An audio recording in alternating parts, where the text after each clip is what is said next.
Hi everyone, Holly here and welcome back to my channel. This week I'm teaming up with Henry from Divers for Cleaner Lakes and Oceans and heading to my first cleanup dive at one of Vancouver's most iconic places. We just arrived to False Creek. False Creek is a gem and a wonderful place to visit. Walking along the seawall has always been a favorite hobby of mine. We have Henry briefing with the City of Vancouver, who are a part of today's cleanup. The fact that there are larger items in the water means that we might need a bit of assistance in getting them out of the water. I primarily am along for the ride, getting a sense of what it's like to be a part of these cleanup dives. Knowing that I am a newer diver, a lot of the crew members have thousands of dives logged because some of these moving parts and pieces are quite technical and require a lot of skill. They are of course all from Cleaner Lakes and Oceans, a nonprofit that is dedicated to keeping our oceans and lakes here in BC clean and trying to limit some of the trash and overflow that ends up in our waters based on all of the human activity nearby. So can't wait to get in the water, really excited to see what is down in False Creek and bring you along. Let's do it. I really want to see what's in it. I had a lot of questions about the overall process before diving into False Creek. The team was beyond welcoming and walked me through as much as they could in advance. They highlighted the gear they use, which includes onion bags for trash collection and scissors or knives to cut rope and any lines they might encounter.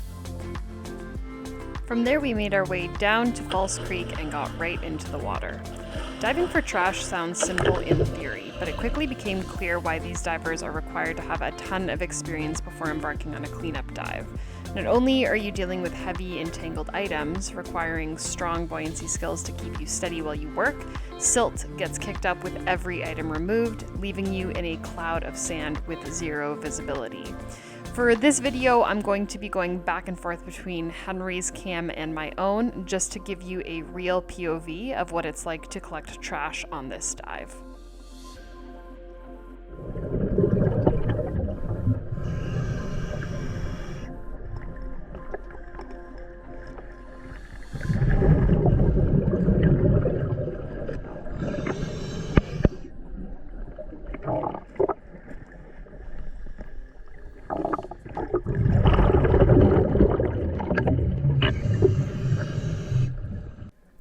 Shown here is an awesome example of what it looks like when silt gets kicked up. It's one thing diving in poor visibility on a normal day, but silt essentially is like a blackout. You can't see past your hands in front of you. That being said, somehow this crew still manages to find and uncover so many different items, including this very large propeller. Back on my camera, you could see that I was experiencing the exact same conditions, essentially just trying not to lose anyone amidst the large silt clouds. The way that these divers work is that they look to clear a certain area of as much trash as they can, then go back up to the surface to remove some of these items, move away from the silt cloud that was stirred up, and find another area to dive back down to. We decided to surface to hand over some of the large items and get out of a lot of the silt that had been kicked up.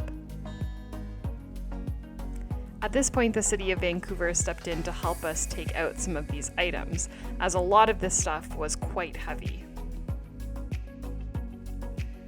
We then looked over to see Henry coming over with a large propeller. It was pretty exciting to see that this was an item found today.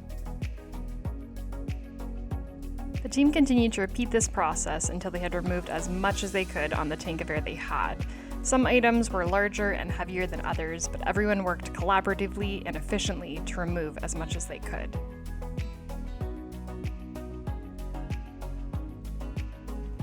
When we finished our dive, we quickly took off our gear to check out everything that had been collected.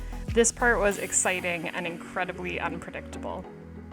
Shopping carts, tires, electrical wire, paddles, piping, and umbrellas were among the items the team collected. These items were then weighed individually so that we could calculate how many pounds of trash had been removed. The crew made sure to leave room for fun, however, exploring and opening some of the sunken cases. What is that? Oh, look at that.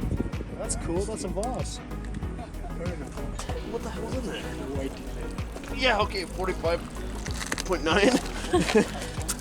Oh, somebody jumped there? Oh, sick. Oh. What? Oh my goodness. For me, it was shocking seeing all of this come out of False Creek. I asked Henry if he could share his thoughts on the day as well, knowing this is an average day in the life for him. So today's dive was interesting because of a couple of different reasons. Number one, as soon as I got in the water, I realized just how poor the visibility was compared to the few other times that I've been here. The dive itself started out with less than a foot of visibility, which of course, as soon as I touched anything, it went to zero. But yeah, we managed to get out over 500 pounds of trash, which is amazing, but I didn't even find the things that I was actually looking for. So obviously there's a lot more stuff down there. We're looking forward to coming back and getting the rest of it. As Henry mentioned, the team intends to return as well as continue their work within lakes and ocean coastline across BC. I've linked their social channels below and highly encourage you to explore their content. If you're looking to get involved, Henry shared that you don't need to dive to help with this problem. Sometimes the best way to help is to pick up trash along coastlines or on the trail before it finds its way to the water. Small effort goes a very long way. As for me, I hope to join the team again down the road, but next up on YouTube, I'll be bringing you on my first boat dive showcasing Hornby Island. Be sure to like and subscribe and comment any questions below. Thank you for watching, and I'll see you next time.